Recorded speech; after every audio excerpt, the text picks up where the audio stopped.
All right, we can go ahead and call Mr. Smith's matter if the parties want. That is 25T435.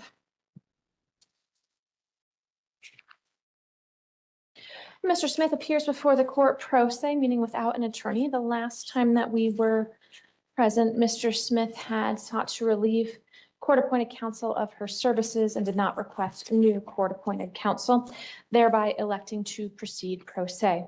Mr. Smith, how would you like to proceed in your case? I filed a motion just this morning. I'm not sure if It hasn't been filed with the court yet, meaning they haven't uploaded it yet. Yeah, I hand delivered it just this morning. All right, so we're looking to schedule a motions hearing? Yes. And what type of motion to put the people on notice? Dismissal, On what grounds? violation of constitutional rights. All right, so a constitutional based motion. Are you alleging a violation of a particular section? Or are you alleging that the statute itself is unconstitutional? It's predominantly the Fifth Amendment, 14th Amendment, in regards to legal counsel and due process. In regards to legal counsel, you fired your attorney at your last appearance. You haven't sought appointment of a new attorney. In what way have your rights been violated there? Well, on September 30th, when I was summoned to court on the court's docket to courtroom 103, I went over the building and was unable to find it until I finally intrigued with the guards who pointed me in the direction of the clerk's office. With that being on the docket as a courtroom, and the possible consequences of failure to appear that comes with more fees, fines, and possible jail time. I'm not sure why that's in the clerk's office where I was isolated behind closed doors without that legal counsel, which was before. So in that instance, you're referring to a different case, not this case, 25R 549. So nothing in relation to that case is going to be referenced in this case. To the extent that you're alleging other violations, though, we'll set your motion for a hearing.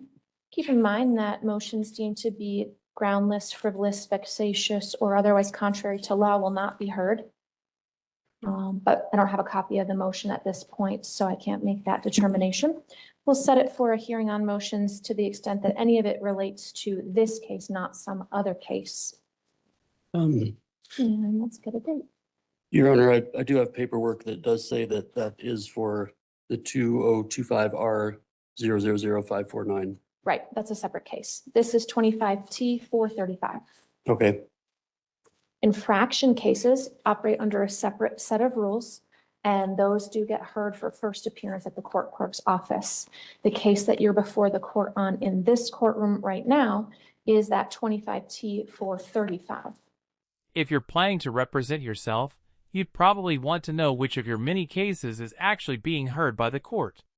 That said, has anyone else noticed how sovereign citizens always seem to have several cases going on at once? It's almost like their legal strategy keeps creating new problems for them. So the charges that you have in this particular case are higher level allegations than what you would have been initially for a first appearance authorized to appear in room 103 for 103 for the basis of, not the number 4. So again, we won't be hearing any contentions in relation to anything about the infraction case. I'll let you know as well that people are not entitled to have court appointed counsel in infraction cases. But again, that's separate and apart from you're entitled to have hired attorneys, but the legislature does not authorize public defender or court appointed counsel or similar to appear on those. And in addition, the district attorney's office doesn't appear on those cases either. All right, for a hearing on motions in this case, I can set a motions hearing on April 1st at 1:30. Can the parties accept that? That was April 1st. April 1st, Yes, ma'am. 1:30. Yes, ma'am. That is fine. At 1:30. Correct. As it relates to this case, Mr. Smith, again, 25T435, we had some of this conversation last week. I just want to make sure to clarify on the record when the people are present that you are electing to proceed to a motions hearing and moving forward in this case by representing yourself. Is that correct? I'm still in the midst of studying and trying to understand my own rights. So it's a challenge. It definitely is. I'm not going to lie about that. So the representing myself is still, I'm pending it in my stance of everything. Just because I'm in a financial hardship, so finding a free attorney to take the place of a public defender it's almost impossible. Mr. Smith, I want to reiterate that the last time that we were here, you elected to essentially fire court-appointed counsel and proceed by representing yourself. Is that correct? That was because I was under the impression that she was unable to defend me. Unable to ethically file the motion that you sought her to file. Is that correct? According to her. According to her, yeah, I'm sure. And you did not seek an alternative defense counsel to be appointed to you. You elected to proceed without the benefit of an attorney at that time. That doesn't mean that you waive your right forever if you can find an attorney, but you were not requesting alternative defense counsel to be appointed to represent you, correct? No, Your Honor, not from the courts. And is anybody forcing you to decide to, at this point, represent yourself? I feel more pressured into it, yes, Your Honor, In what way? because I don't have the defense of a public defender. You had one, you fired her. So in what way are you being forced to do this? I didn't necessarily fire her, Your Honor. When she refused to even hear me out when I mentioned a few words, that's not, in my understanding, it's not firing her. We I had was a pretty pretty shut down. lengthy hearing on the last court appearance, Mr. Smith. Do you recall that hearing on the 9th of January? Yes, Your Honor. At that time, you no longer wish to have the services of the public defender. Is that correct? Yes, Your Honor. And you did not seek appointment of alternative defense counsel. Is that correct? Not from the courts, Your Honor. So that's correct, yes? Yes, Your Honor. And did anybody force you to do that? No, Your Honor, I still feel pressured into it, though. In what way do you feel pressured? Your Honor, I was under the understanding that I have the right to an attorney, and if I cannot afford one, then one will be provided for me. One was provided for you, correct? Provided for me in the stance that she would not defend me. And you did not request alternative defense counsel to be appointed to represent you, correct? Not from the courts, no. So nobody forced you to make that decision, is that correct? Yes, Your Honor. Was that your own choice? Under coercion, yes, Your Honor. Who coerced you? The pressure from representing myself in this. I was under the impression that that's what you guys were telling me, was since the public defender would not defend me, my only option was to seek my attorney on my own cost and time and effort, or represent myself. No. What they explained was that if you refused to accept that your proposed defense was legally nonsensical and that your public defender wasn't required to pursue pseudo-legal arguments, you had two choices: hire a private attorney or represent yourself. Did you ask for court-appointed counsel, alternative defense counsel? No, Your Honor. Are you asking for that now? No, Your Honor. Is anybody forcing you to make that decision? No, Your Honor. Is it your own voluntary choice? Yes, Your Honor. Are you under the influence of any drugs, alcohol, intoxicants, or prescriptions that affect that decision? No, Your Honor. Do you understand that you're going to be held to the same legal standard as a licensed attorney? I'm still under study and research and education of myself. Do you understand that you're going to be held to the same standard as a licensed attorney? To an extent, yes. I'm telling you, you're going to be held to the same standard as a licensed attorney. Do you understand that? Yes, Your Honor. Do I need to?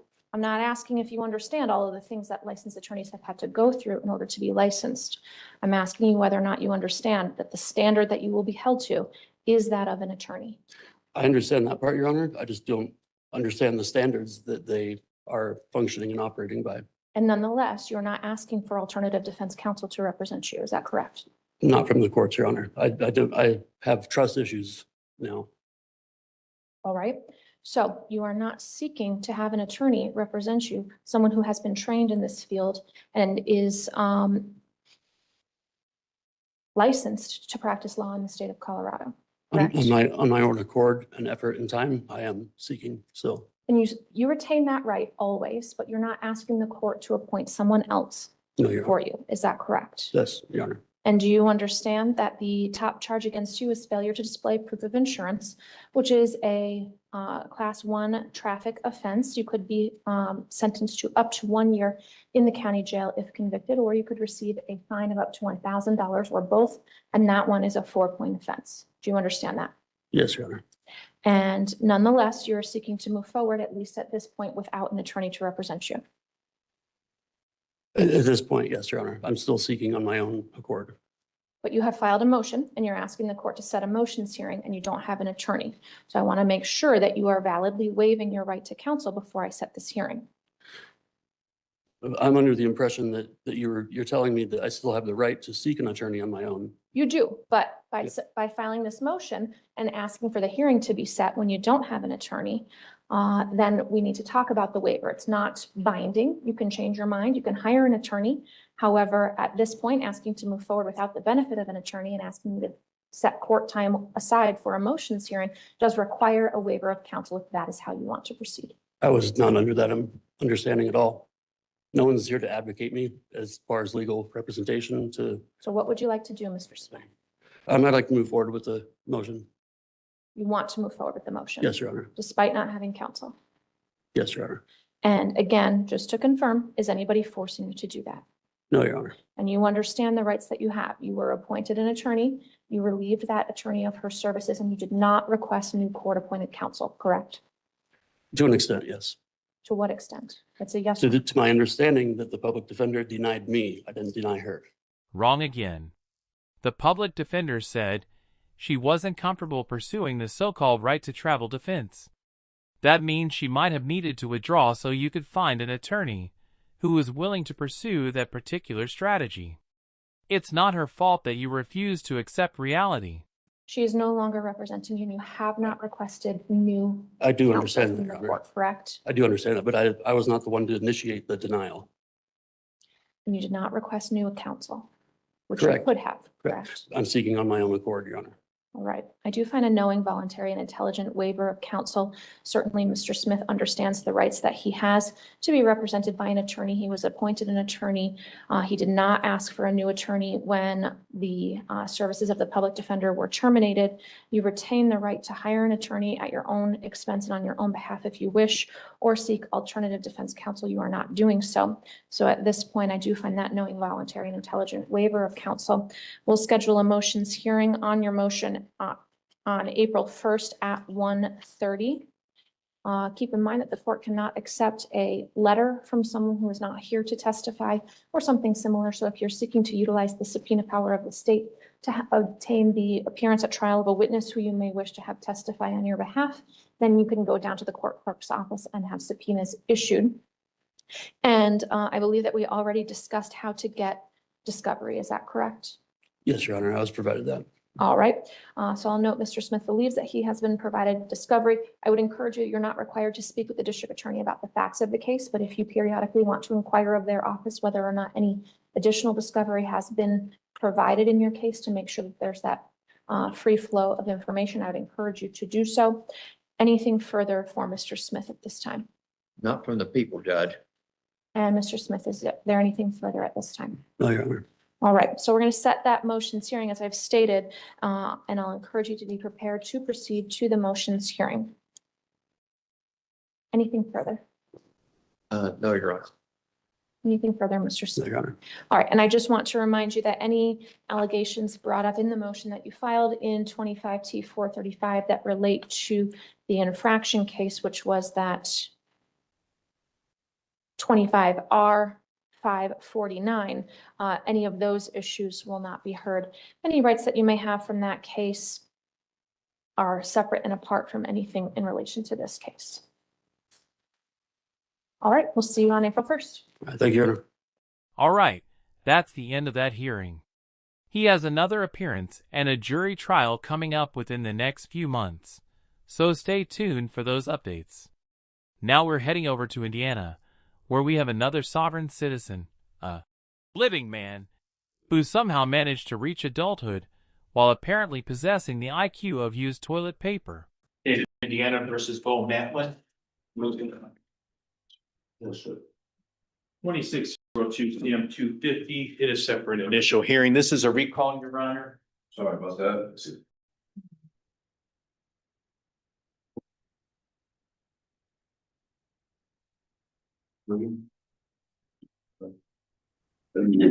No, exactly.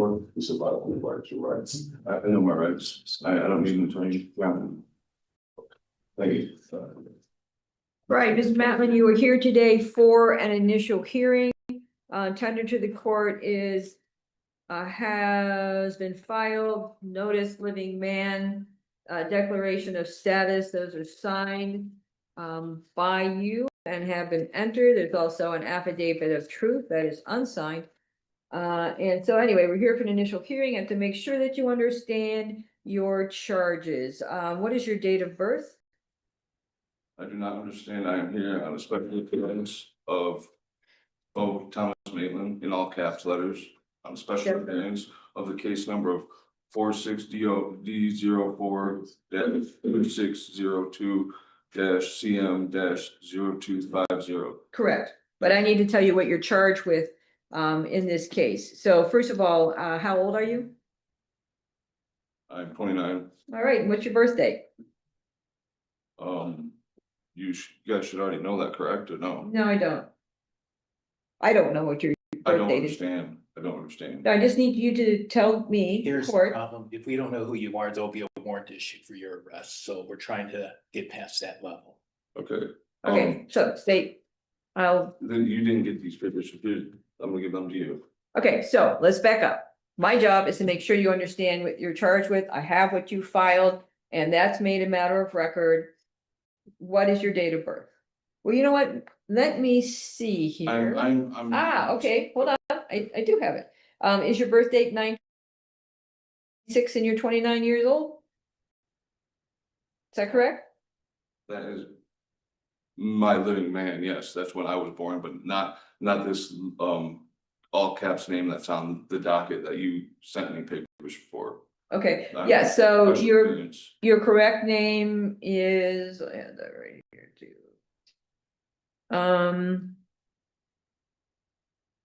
Well, you signed it, Bo Matlin, what you entered into the court. Yeah, but not in all caps. Okay, all right, that's noted for the record. We have an address of 1 Michigan, and is that where you live? I do not. Okay, where do you live? That's me, my person, not this all caps name. Okay, I understand that. We made a record of that, so that's not a problem. Okay, But what I need to know is if that's where you live in Galeen, 110 Eastern. No, That's not where you live? that's where the physical man lives, not the all caps name. Well, the physical brain donor is apparently attached to the same all-caps name, which means that's where you live, whether you want to acknowledge it or not. Okay, the all caps name I've taken care of. Okay. Right, I understand your concern with that, taken care of, that's, well, that's noted for the record that that's not the way your name is. But what I need to know is what your address, so that you can be properly notified of things that are going on in this court. So what is your address? Is that where, Your Honor, you Your live? Honor and the prosecutor have taken an oath of office, correct? Okay, this is not your time to ask, sir. Okay, so we have to make sure that we go through the right procedure. You filed all that, so I understand where you're coming from, so to speak. But what I need to do, I have a job, and I would be not upholding my job and what I am sworn to do if I did not inform you of these things. So I need to know if you live at 1 Michigan. That Okay. the living man does, not. Okay, the not living all man lives caps. there, correct? Not the all caps, there's two different. Right, no, the living man lives there in Galeen, correct? At that address? I don't understand. Right, when you go home tonight, where are you gonna sleep? In Are you my- gonna sleep at this address, 1 Eastern in Galeen, Michigan? That's where I reside, but that's not where Right. this all court. this corporation of my all caps name is. Okay, so we've got that's where you live, so to speak. Then I also need to make sure that you understand your constitutional rights. So do you know what your constitutional rights are as a defendant in this court? Yeah. Everyone, the Constitution gives you certain rights that have to be followed, as a defendant here. So do you know what your constitutional rights are? Yeah, I state on record, my constitutional law, section 39329 is Chicago Motor Coach versus Chicago, Lagar Chicago versus Chicago, Lagar versus Chicago, 29 NE 934. Okay, that obviously is not a case that would be applicable here because this is Indiana, but I need to make sure that you understand that you have the right to assistance of a lawyer if you want one. If you intend to hire one, you have to do within 10 days. And if any deadlines are missed or legal issues or defenses that could have been raised, could be waived or given up. If you're unable to afford a lawyer, the court will appoint one for you. You have the right to a speedy and public trial to the judge or a jury. And if you want a jury trial, there has to be a written demand with the court 10 or more days before the trial date. You have the right to require the state to prove the elements of the charge against you beyond a reasonable doubt at a trial in order to obtain a conviction against you. And throughout these proceedings, you are presumed to be innocent. You have the right to hear and cross-examine all witnesses appearing against you. You have the right to require witnesses to be present at any hearing or trial to testify on your behalf. And the court would assist you in that right by issuing subpoenas. You have the right to remain silent. You cannot be compelled to make any statement or testify against yourself at any hearing or trial. Anything you do say could be used against you. You have the right to be tried in the county in which this offense allegedly occurred. You have the right to appeal to a higher court if convicted. You have the right to demand the nature and cause of accusation against you and to have a copy of the information. If you plead guilty, you would give up those rights. Now, I'm not going to ask you if you agree with those things. I'm going to ask you if you understand what it is that I just read. I do not understand. Okay, what don't you understand? That was wrong. Well, I mean, I just stated where I stand. and I Understand, don't but understand. okay, those are your rights under the Constitution of the United States of America, as well as the Constitution of the state of Indiana. I am not going to ask you if you agree to them. I'm not going to ask you if you think they apply to you. I just want to make sure you understand those are your rights, if you choose to accept them or not. Those are your rights in this country, in this state. Do you understand that? I do not understand. At this point, I think it's safe to say sovereign citizens don't understand a lot of things, including the law, legal representation, and apparently even how to put on their underwear without somehow getting their socks involved. We'll make for the record that you don't understand that. Also, that those rights have been read out in court, and so that you have been apprised of them. So state, could you tell the defendant what he's charged with and what the possible penalties are? Your Honor, he is charged by way of information that alleges that on January 31, 2026, in LaPorte County, state of Indiana, the defendant unlawfully, knowingly, or intentionally operated a motor vehicle upon a highway, a Ford Ranger with Michigan license plates D as in David, P as in Peter, T as in Tom, 9082, having never received a valid operator's license and not being exempt from those requirements under section 9-1-4-27. That is a class C misdemeanor. A class C misdemeanor is 60 days in the LaPorte County Jail and a $500 fine. All right, so Mr. Maitland, again, I'm not going to ask you if you agree with that or if you think you're subject to that law, which of course we've established that you are, but you understand what the state is saying that you did that's against the law. Do you understand what that is that they're saying, that you hadn't ever received a license? I mean, he stated a statute. That's not law. That's not constitutional law. You just asked me if I understand my constitutional law, and I do understand my constitutional law. And what he stated is a statute that doesn't apply. Okay, so let me stop you there. So the statutes are pursuant to the Constitution. We can have no statute that violates the Constitution of the United States or the state of Indiana. So you can make your arguments on the law. All I need to know is if you understand what the prosecutor said. I do not, I mean, I do not understand. Okay, so what the prosecutor did, the prosecutor read to you what they have charged you with, the state of Indiana, what they charge you with, and what the penalty could be for you. Yes, Your Honor. So we're gonna make a record that that was read clearly out to you, and as the charge and the possible penalties, so that that has been done on the record. I'm gonna enter a preliminary plea of not guilty for you. And are you going to hire a lawyer, represent yourself, or ask for the public defender? I'm gonna represent myself. Okay, all right, we'll make a record of that. I do need to tell you, however, you have the constitutional rights to represent yourself in this court. However, you will be going against the state, and they are attorneys who are licensed, who are very experienced, who understand the law backwards and forwards. I just need to make sure that you've heard me say that and that you understand that, but it is your right to represent yourself. So we'll make a record of that, and we're gonna reset your case to. It's getting about, I have a record to show that I don't understand the statutes that the state is putting upon me, and I don't understand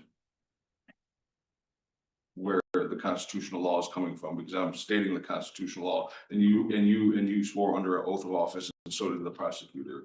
So if you guys don't want to stand the oath of office, then we'll have to proceed from there. okay, all right, understood. Your next court date? I just gave them a form to self-represent, just so you. Okay, all right, so we got a form there, so you know what you need to do as a self-rep to represent yourself. And our next court date is March 25th at 12:45. March 25th at 12:45. Thank you. All right, that's the end of that particular idiot. He has another hearing coming up next week, although I'll be in Lisbon at the time. So, you should see that video sometime during the following week. I'm actually looking forward to this one, especially because he's easily one of the dumber sovereign citizens I've covered recently. If you enjoyed the video, hit the like button. If you didn't, hit dislike. But don't forget to leave a comment below and subscribe with notifications turned on so you don't miss any of my content.